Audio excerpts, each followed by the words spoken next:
बिस्मिल्लाहिर्रहमानिर्रहीम। आज का हमारा टॉपिक है Perkins condensation reaction. Perkins condensation reaction क्या होता है, पहले उस चीज़ का जिक्र करते हैं। कौन कौन से रिएक्टेंट्स हैं? तो रिएक्टेंट्स में फर्स्ट ऑफ ऑल हम यूज़ करेंगे एरोमेटिक एल्डिहाइड। एरोमेटिक एल्डिहाइड जैसा कि हम उसकी एग्जांपल लें तो बेंजल्डिहाइड। ये देखिए हमने यहाँ पे रिएक्टेंट में बेंजल्डिहाइड यूज़ किया है, तो ये एग्जांपल है एरोमेटिक एल्डिहाइड की। इसके अलावा सेकंड रिएक्टेंट क्या इस्तेमाल करेंगे? सेकंड रिएक्टेंट हम इस्तेमाल करेंगे एसिड एनहाइड्राइड। एसिड एनहाइड्राइड की एग्जांपल है यहाँ पर एसिटिक एनहाइड्राइड। मगर एसिड एनहाइड्राइड जब हम इस्तेमाल करते हैं तो उसके लिए एक लाजमी कंडीशन ये है कि उसके पास अल्फा हाइड्रोजन होने चाहिए। अब हम जानना चाहेंगे कितने अल्फा हाइड्रोजन हो, तो कम से कम 2 अल्फा हाइड्रोजन उसके पास लाजमी तौर पर मौजूद हो। अब देखिए एरोमेटिक एल्डिहाइड एसिड एनहाइड्राइड से रिएक्शन करेगा in the presence of sodium और potassium salt of carboxylic acid, और प्रोडक्ट क्या बनेगा? Alpha beta unsaturated carboxylic acid. तो हम इसकी डेफिनेशन किस तरह से कर सकते हैं कि when aromatic aldehyde react with acid anhydride which contain 2 alpha hydrogen in the presence of sodium or potassium salt of carboxylic acid, it produce cinnamic acid or alpha beta unsaturated carboxylic acid। दोबारा definition समाप्त कीजिएगा कि when aromatic aldehyde react with acid anhydride in the presence of sodium salt of carboxylic acid, it produce alpha beta unsaturated carboxylic acid। Reaction कैसा है? देखिए benzaldehyde acidic anhydride से reaction कर रहा है जिसके नतीजे में सिनेमिक एसिड बन रहा है। अब हम जानना चाहेंगे कि इसको alpha beta unsaturated carboxylic acid क्यों कह रहे हैं। देखिए कार्बोक्सिलिक एसिड या कार्बोक्सिलिक ग्रुप यहाँ पर मौजूद है जिसकी वजह से हमने इसको कार्बोक्सिलिक एसिड कहा, और ये अल्फा कार्बन है और ये बीटा कार्बन है।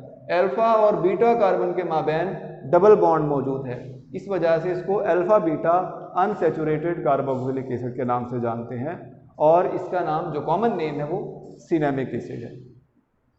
अब इसका मैकेनिज्म कैसा होगा, तो मैकेनिज्म डिस्कस करते हैं।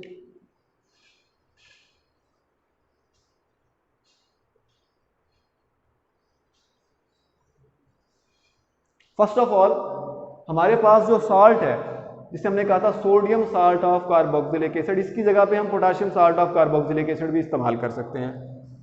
तो हम साल्ट देख रहे हैं CH3COO नेगेटिव। हमने क्योंकि sodium salt of carboxylic acid इस्तेमाल किया था तो इसकी आयोनाइजेशन के नतीजे में हमारे पास जो चीज़ें हासिल होती हैं वो एसीटेट आयन है CH3COO negative plus sodium ion. अब फर्स्ट स्टेप में क्या होने वाला है? First step involves the formation of carbon ion. कैसे बनेगा? देखिए हमारे पास एसिडिक एनहाइड्राइड है, इसको हम लिख रहे हैं फॉर्मूला CH2, इसका अल्फा हाइड्रोजन हमने ओपन करके लिखा, C double bond O oxygen, यहां पर फिर C double bond O CH3, और इसके अलावा यहां पर जो एसीटेट आयन बना था CH3COO नेगेटिव। अब ये क्या करेगा? ये अटैक करेगा ऑन दिस अल्फा हाइड्रोजन। इस हाइड्रोजन को जब ये एक्सेप्ट कर लेगा तो इसके बाद ये बॉन्ड पेयर शिफ्ट हो जाएगा कार्बन पे, जिसकी वजह से इस पे चार्ज आ जाएगा नेगेटिव, और अब ये बन चुका होगा कार्बन आयन। तो CH2 C double bond O, अब ये CH2 के ऊपर नेगेटिव चार्ज लिखेंगे हम, oxygen C double bond O CH3। तो फर्स्ट स्टेप मुकम्मल हुआ जिसमें हमने बात की थी कि कार्बन आयन बनेगा। तो एसीटेट आयन ने हाइड्रोजन आयन को एक्सेप्ट किया और ये बन जाएगा acetic acid CH3COOH। Hydrogen ion इसने एक्सेप्ट कर लिया और जो बॉन्ड था हाइड्रोजन और कार्बन के दरमियान वो शिफ्ट हो गया कार्बन के ऊपर, जिसकी वजह से नेगेटिव चार्ज आया और ये बन गया कार्बन आयन। तो हम इसके लिए हेडिंग लिख सकते हैं formation of carbon ion. Second step,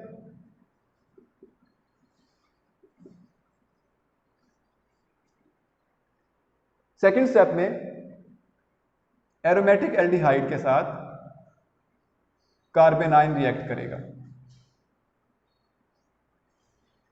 C double bond O H।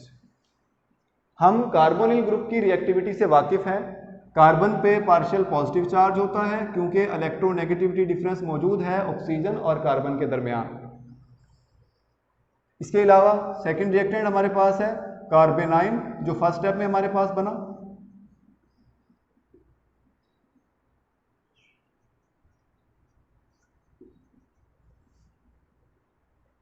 अब होगा क्या, कार्बेनाइन अटैक करेगा कार्बोनिल कार्बन पे, जिसकी वजह से पाई इलेक्ट्रॉन शिफ्ट हो जाएंगे ऑक्सीजन पे। इसको सेकंड स्टेप को हम हेडिंग दे सकते हैं कि attack of कार्बेनाइन on carbonyl carbon of aromatic aldehyde. अब इसका प्रोडक्ट क्या बनेगा,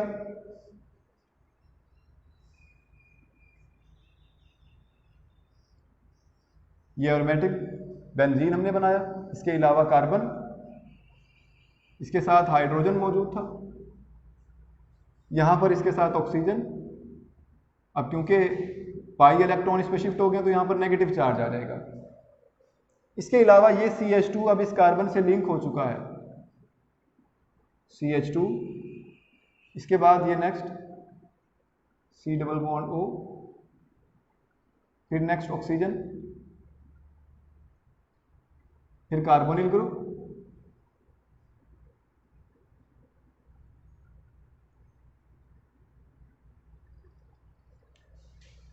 सेकंड स्टेप मुकम्मल हुआ। अब थर्ड स्टेप की बात करते हैं।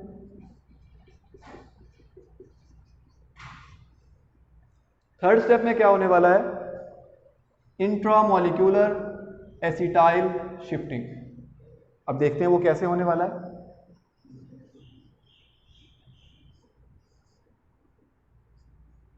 ये जो कार्बन के साथ हाइड्रोजन मौजूद है, इसके साथ कंडेंस्ड फॉर्म में लिख रहे हैं हम CH2, ये कार्बोनाइल ग्रुप यहां पे मौजूद है। नेक्स्ट इसके साथ oxygen,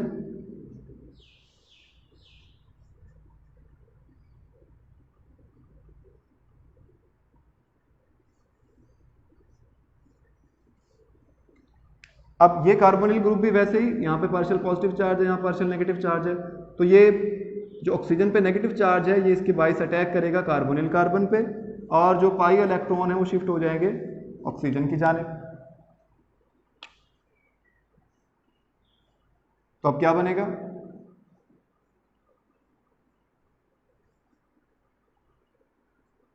CH, CH2, C double bond O, oxygen,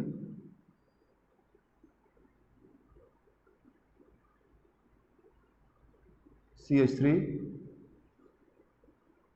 O negative, यहाँ पे ऑक्सीजन, और ये कार्बन से लिंक हो गया। अब क्या ये ऐसे स्टेबल है, नो, ये अनस्टेबल है। अब क्या करेगा, यहाँ पर फर्दर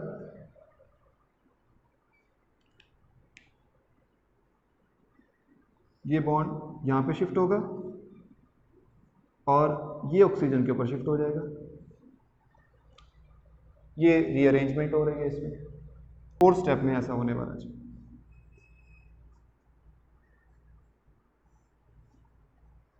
हम इसको दोबारा लिखते हैं।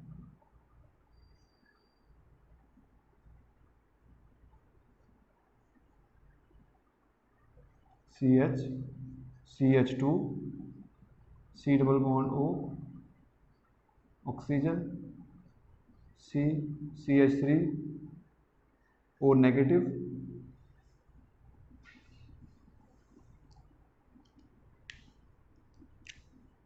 ये यहाँ से ऑक्सीजन इधर, बॉन्ड इधर शिफ्ट हो जाएगा, ये वाला बॉन्ड इस ऑक्सीजन पे आ जाएगा।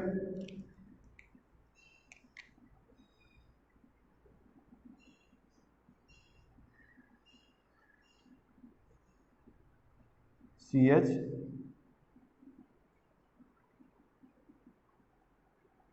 CH2, C double bond O, O negative. इसके अलावा यहाँ पर ऑक्सीजन, इसके साथ यहाँ पर कार्बन, और ये अब पाइप जब ये बॉन्ड यहाँ पर शिफ्ट हो जाएगा तो C double bond O, CH3। अब नेक्स्ट स्टेप में क्या होगा,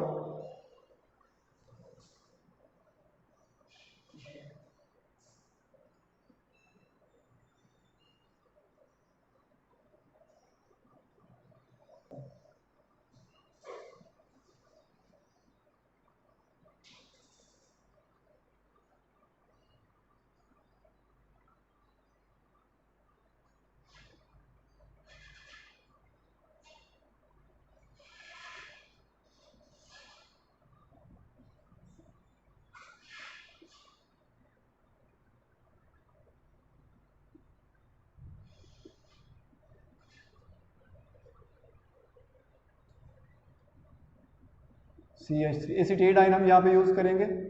ये क्या करेगा एसीटेट आयन, इस हाइड्रोजन को एक्सेप्ट करेगा और ये बॉन्ड यहाँ पे शिफ्ट हो जाएगा। जैसे ये बॉन्ड शिफ्ट होगा ये ऑक्सीजन की तरफ शिफ्ट हो जाएगा।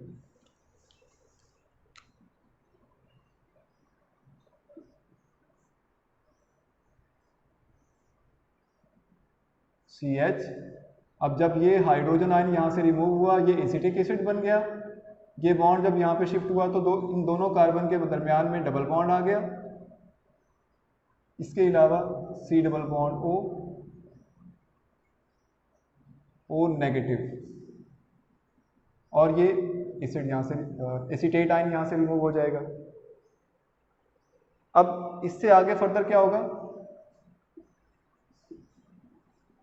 हाइड्रोजन आयन, अगर हम वाटर यहाँ पे यूज करते हैं तो उससे हमें हाइड्रोजन आयन मिलेंगे। वो क्या करेंगे, ये हाइड्रोजन आयन ये ऑक्सीजन एक्सेप्ट करेगा और जो प्रोडक्ट बनेगा वो होगा alpha beta unsaturated carboxylic acid.